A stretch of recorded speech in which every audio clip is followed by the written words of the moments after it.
Manipur President rule thamkibaga loinana Manipur Legislative Assembly suspended animation da thamkhra. N Biren Chief Minister famdagi resign tawkraba matung ngasi state asida President's rule PR thamle haina India gi President Draupadi Murmu na lauthokra.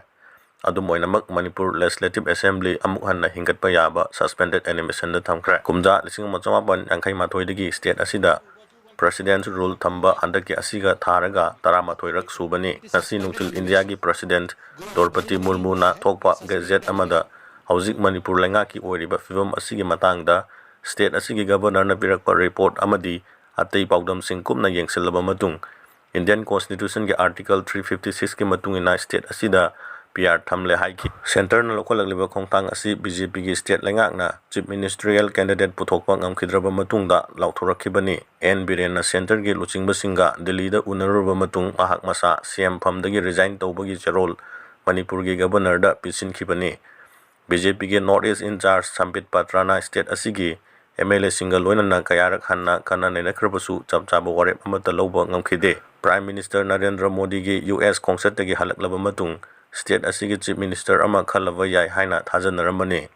ningsingba yabadi constitution ge articles 174 1 ge matung ina state assembly asi makhoi aroiba sitting matam adudagi thadaruk hendoktrngai da phutokadabane haina palli Manipur gi oina aroiba sitting asi kumja 2023 gi August 12 oiri state asigi oina budget session su haukiba ningthokaba numita pangthoknaba matam lepkhibani adubu chief minister amadi mahaki council of ministers sing pham thadokibadagi session adu eithoktuna lakhibani amarom da ngasi thokliba PR gazette asigi matungina assembly budget tawroi suspended animation ge makhada thamgani assembly dissolve tawrgadi parliament session da khanagadabani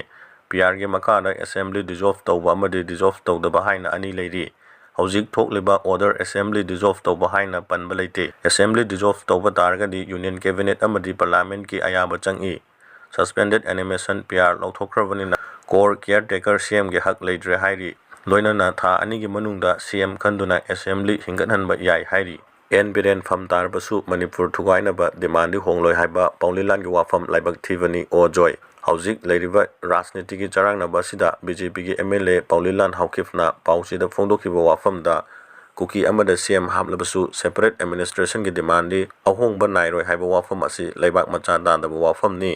haukiba me ahumdagi tongan ba CSO political hanagi governor oiramba singna Manipur gi territorial integrity da kaidana ba honaduna lakhibani luraba tanfam asida Biren chief minister dagi fam thadokra masida Manipur thugai da ba yade haiba matagom separate administration gi demand hongloi haina phongdorkiba wafam asi laibak thibani Indian Independent Act masagi sasan leiba merger agreement 1994 da India da punsin kiba agreement laina agreement asi tugairaga kukilen piu hairiba asi India gi constitution bu singna bane haina veteran politician O.Joy na phongdokra wafam asing asi mahaki kawada leiba mayumda pangthokiba paugi mefam amada mahakna phongdokhibani mahakna makha taraduna asigumba oirodaba wafam kaya phongdoklibasi condemn tawi Manipur na India da tiliba asi Manipur thugaina ba punkibanate